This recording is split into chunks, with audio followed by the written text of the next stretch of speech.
নমস্কার বন্ধুরা, আমি পায়েল বোস। আমি দুবার নেট এবং সেটটা পাশ করেছি এবং এই নেট পড়ার ক্ষেত্রে বেশ কিছু অভিজ্ঞতা আমি সঞ্চয় করেছি, বেশ কিছু দিকগুলো আমি বুঝতে পেরেছি এবং আমি আপনাদেরকে তার কিছুটাও যদি দিতে পারি তাহলে আমার ভালো লাগবে। আচ্ছা, এবার যেটা বলার সেটা হচ্ছে, আজ আমার প্রথম ইউটিউবে ক্লাস নেওয়া। ইউটিউবে ক্লাস আমি এর আগে নেইনি, কিন্তু ইউটিউবের সূত্রে আপনাদের অনেকের সঙ্গেই হয়তো আমার পরিচয় হবে আস্তে আস্তে, সেই আশায় আছি। আশা করি আমি চেষ্টা করব আমার দিক থেকে পুরোটা দিতে এবং আপনারা নিশ্চয়ই আমার ক্লাসটাকে পছন্দ করবেন। আমি সেই চেষ্টাই করব। এবার এখন যে বিষয়টা নিয়ে আমি প্রথম দিন ক্লাসে একটু বলবো ভেবেছি, আজকের ক্লাসের বিষয় হচ্ছে, এখানে লেখাই রয়েছে, জেআরএফ নেট সেট স্বপ্নপূরণ। আর আমি পায়েল।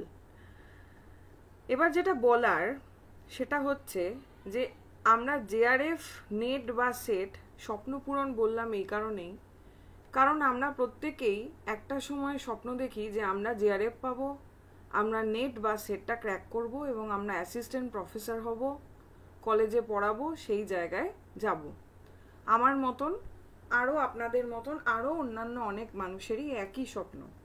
সেই জন্যই আমার এই কথাটা লেখা, জেআরএফ নেট সেট স্বপ্নপূরণ।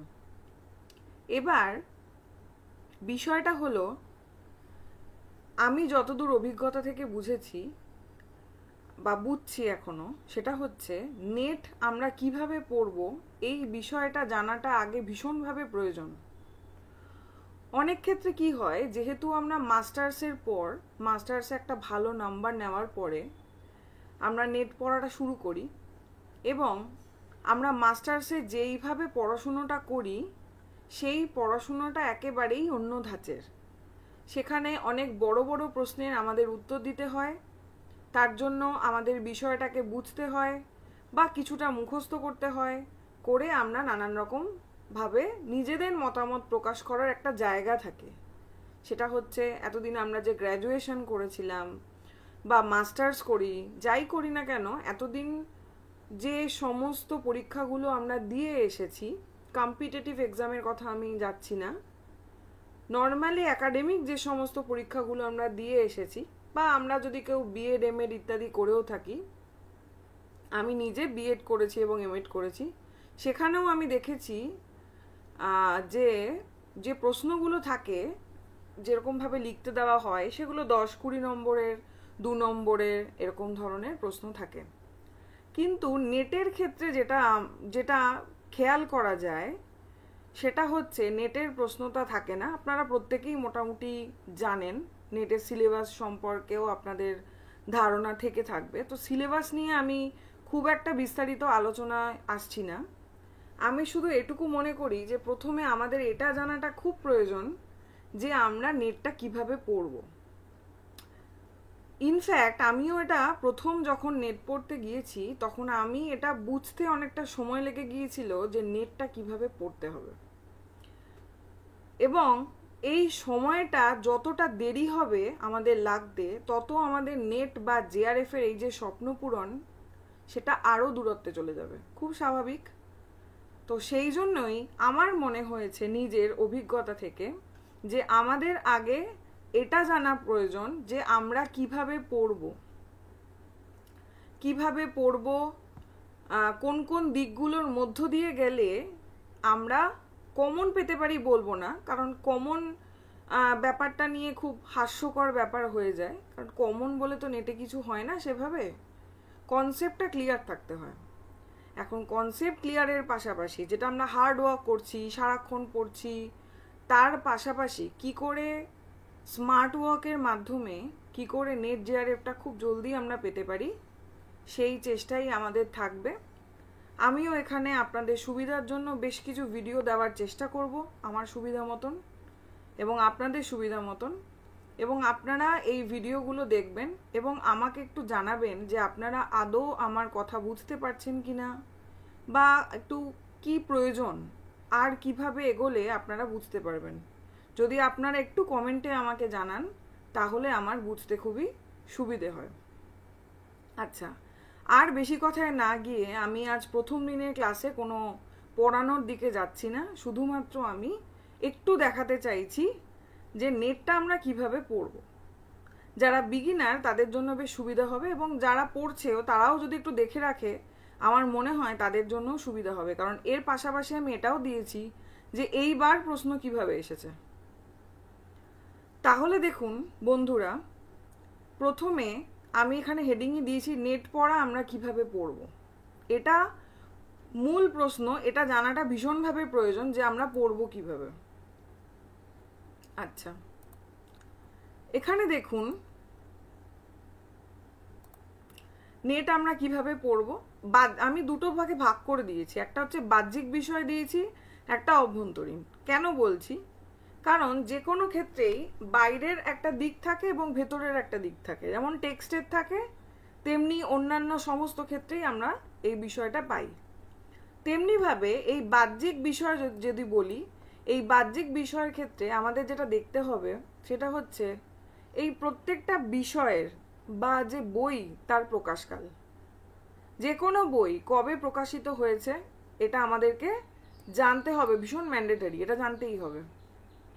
দ্বিতীয় হচ্ছে মূল গ্রন্থ নাম। মূল গ্রন্থ নাম মানে হচ্ছে, ধরা যাক কোনো গল্প, সেটা মূল গ্রন্থ মানে কোন গ্রন্থ থেকে সেটা নেওয়া হয়েছে, এই ধরনের ইনফরমেশনগুলোর কথা আমি বলতে চাইছি। সেটা আমাদেরকে জানতে হবে। আমি এখানে জাস্ট কিওয়ার্ড দিয়ে গেছি এবং প্রত্যেকটার একটা বিস্তারিত আলোচনা আমি আপনাদেরকে করছি। মূল গ্রন্থ নাম মানে হচ্ছে কোথা থেকে নেওয়া হয়েছে, কোনো গল্পের মূল গ্রন্থটা কি বা কোনো প্রবন্ধের মূল গ্রন্থটা কি, এরকম আমরা প্রত্যেকটা ক্ষেত্রে কিছু না কিছু পাবো, সেই ব্যাপারটাকে জানতে হবে। নেক্সট হচ্ছে পত্রিকার নাম, কোন পত্রিকাতে প্রথম প্রকাশিত হয়েছে। এরকম আমরা বঙ্কিমচন্দ্রের অনেক উপন্যাস যেমন দেখেছি বঙ্গদর্শনে প্রকাশিত হয়েছে, তাই তো? এছাড়াও আরও নানান পত্রিকাতে নানান কিছু প্রকাশিত হয়েছে, পরবর্তীকালে সেটা আমরা বই আকারে দেখতে পেয়েছি। কিন্তু আমাদেরকে কিন্তু পত্রিকার নামটা জানতে হবে। পত্রিকার নাম শুধু না, এই পত্রিকাটা কবে প্রকাশিত হয়েছে, মানে সেই গল্প হোক কবিতা হোক, সেটা যখন পত্রিকাতে প্রকাশিত হচ্ছে সেটা কবে, পত্রিকার সাল বা তারিখ যাই বলুন না কেন, বা বঙ্গাব্দ হিসেবে থাকুক, সেটা একটা সময় থাকবে, এটা আমরা জানি। এবং যখন বইতে প্রকাশ পাবে, বইয়ের প্রকাশকাল সেটা কিন্তু আলাদা। তাহলে একটা হচ্ছে পত্রিকার প্রকাশকাল, একটা হচ্ছে বইয়ের প্রকাশকাল। এই দুটো প্রকাশকালকেই কিন্তু আমাদের মনে রাখতে হবে, আমরা যেন গুলিয়ে না ফেলি। আচ্ছা, নেক্সট যে বিষয়টা সেটা হচ্ছে ভূমিকা। ভূমিকাটা ভীষণ গুরুত্বপূর্ণ, বিশেষ করে এখন এই বছরের প্রশ্নপত্র বলুন 2024-এ যে পরীক্ষাটা নিয়ে এখনো দোলাচলতা চলছে, সেই পরীক্ষাটা, এবং তার আগেও ভীষণ অনেক জায়গাতেই দেখা গেছে যে ভূমিকা থেকে প্রশ্ন করা হয়। এই ভূমিকাতে কি লেখা হচ্ছে, ভূমিকার যে বিষয়টা থাকে সেখানে লাইনগুলো পরপর পড়া, বোঝা, কনসেপ্ট ক্লিয়ার করা। ভূমিকাতে অনেক সময় উদ্দেশ্যও থাকে যে কেন লেখক এটা বলছেন বা কেন তিনি কি বলতে চাইছেন। যেমন বিশেষ করে আমরা যদি উদাহরণ দিই, যেমন রাসসুন্দরী দাসীর যে আমার জীবনী যে রয়েছে বইটি, খুব সুন্দর বইটি, আপনারা পড়লেই বুঝতে পারবেন, পড়েছেনও আশা করি। সেখানে দেখবেন ভূমিকা অংশ রয়েছে, 2-3টে ভূমিকা অংশ রয়েছে।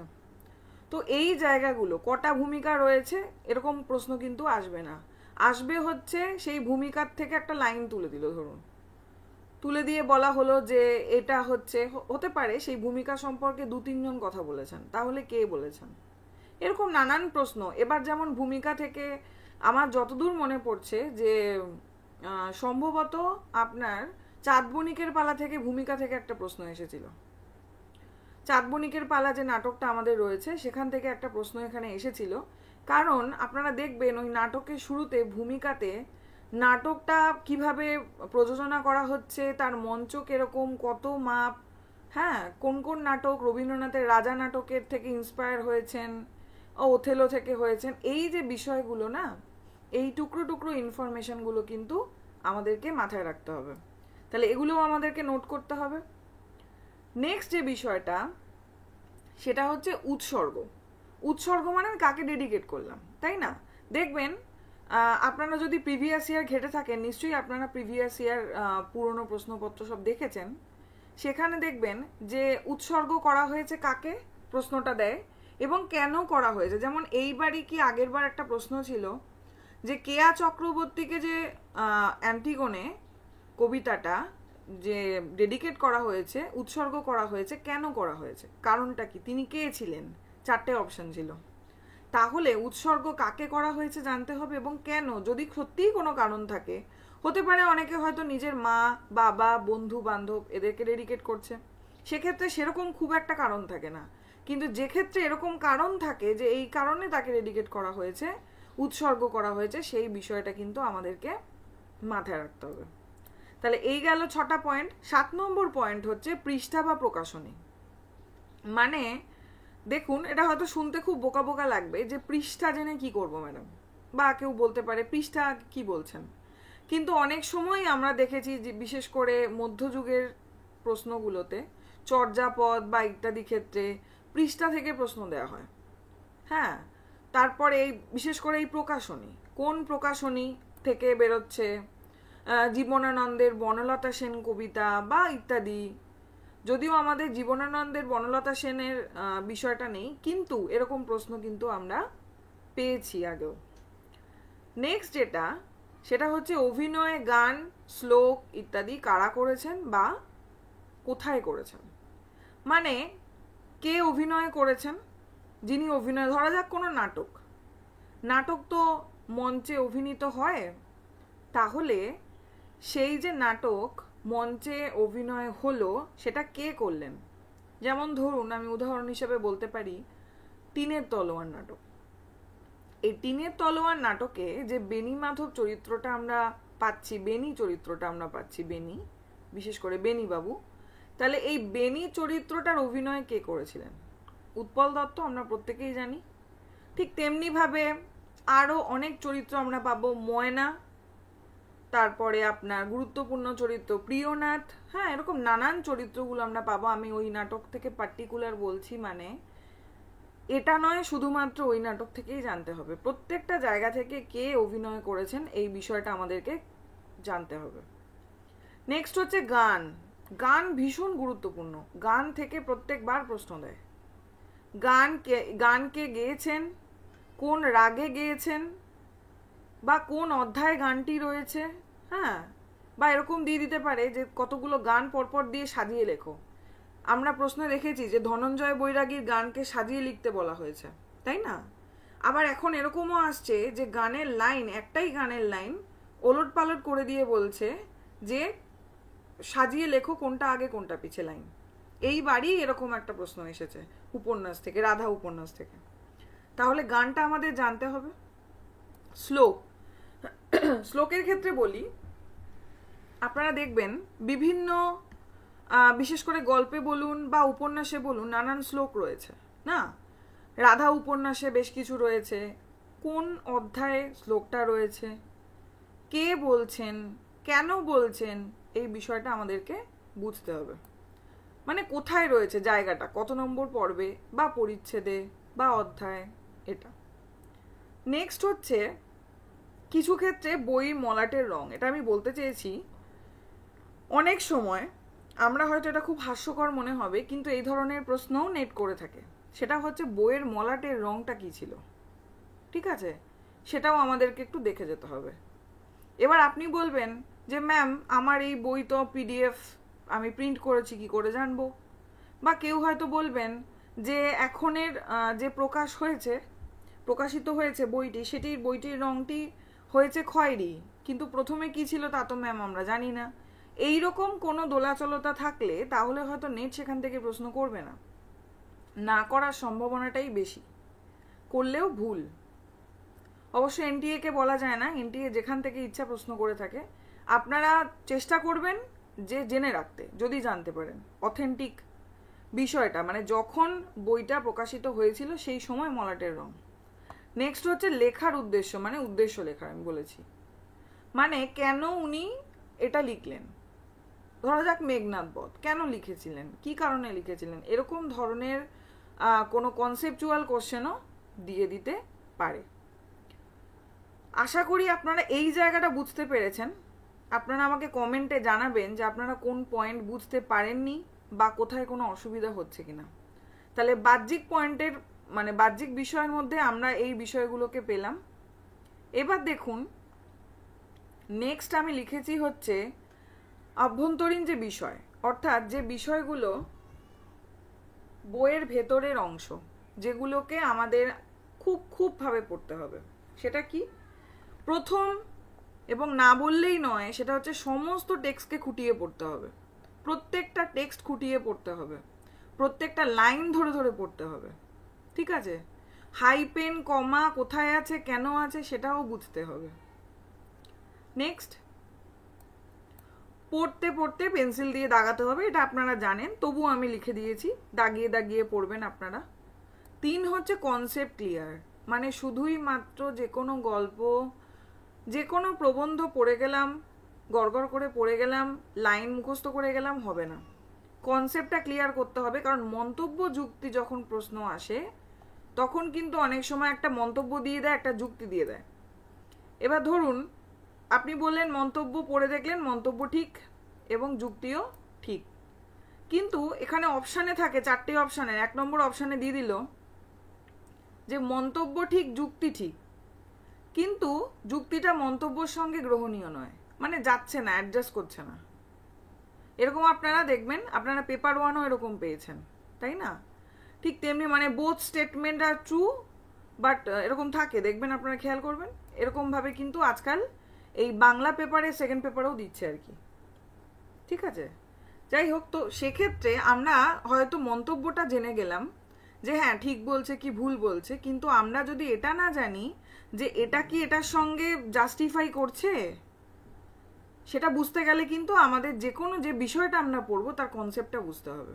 যদি সেটা আমরা না বুঝি তাহলে কিন্তু আমরা সঠিক উত্তরটা করে আসতে পারবো না। আশা করি আমি আপনাদের বোঝাতে পেরেছি। এটা হচ্ছে কনসেপ্ট ক্লিয়ার। নেক্সট হচ্ছে কোন অধ্যায় কোন ঘটনা, এটা খুব গুরুত্বপূর্ণ। কোন অধ্যায়, যে অধ্যায়টা আপনি পড়ছেন, আমি বলবো অধ্যায়টা পড়ুন, বইয়ের মাথার ওপর হোক, খাতার ডান দিকে হোক, যে কোনো জায়গায় ছোট্ট করে লিখে রাখুন এখানে কি ঘটনা ঘটেছে।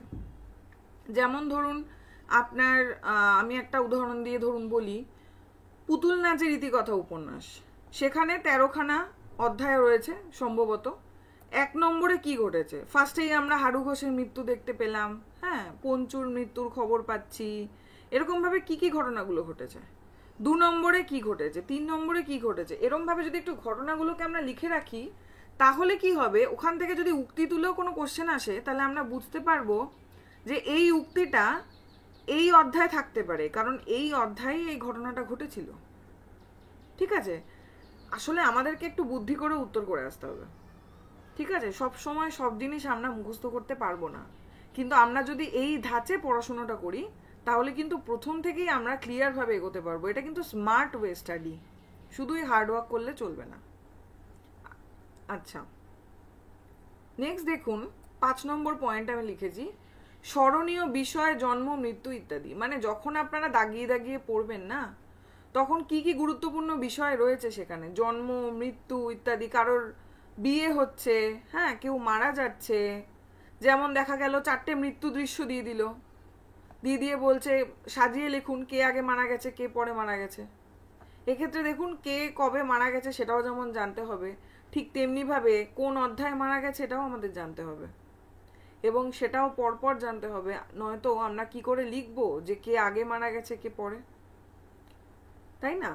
তাহলে দেখুন এই স্মরণীয় বিষয়গুলোকে কিন্তু আমাদের মনে রাখতে হবে, লিখে রাখতে হবে। গান হচ্ছে লাইন ধরে পুরোটা, এই কথাটা আমি আগেও বললাম যে গান আমরা কি করতাম, যে প্রত্যেকটা ধরা যাক একটা নাটকে 9টা গান রয়েছে, প্রথম লাইনটা শেষ লাইনটা দেখে নিলাম, কিন্তু এখন আমরা দেখতে পাচ্ছি সেটা করলে কিন্তু হবে না। আমাদের যদি একটা গানে 10টা লাইন থাকে আমাদের 10টা লাইনই পড়তে হবে। এবার আপনারা বলবেন ম্যাম এতটা মুখস্থ করা সম্ভব নয়। ঠিক, মুখস্থ করা সম্ভব নয়, গানটার বিষয়টা বুঝে নিতে হবে এবং গানটা এই অধ্যায়ে কেন হচ্ছে। আপনারা একটা জিনিস খেয়াল করবেন, যে কোনো বিষয়, এটার সাথে আমি একটু বলে রাখি, যে বিষয়ের সাথে না গান ইন্টার রিলেটেড। দেখবেন এখানে এই ঘটনাটা ঘটেছে তাই না এই গানটা এসেছে। যেমন ধরুন, আমি একটা উদাহরণ দিয়ে বলি, আপনারা একটু উদাহরণ দিলে ভালো বুঝতে পারবেন। যেমন ধরুন, জমিদার দর্পণ নাটকটা আপনারা প্রত্যেকেই পড়েছেন। সেখানে দেখবেন অনেকগুলো রাগিনীতে গান রয়েছে ইত্যাদি, নেপথ্যে বা কেউ গাইছে, নটনটিরা কেন গাইছে।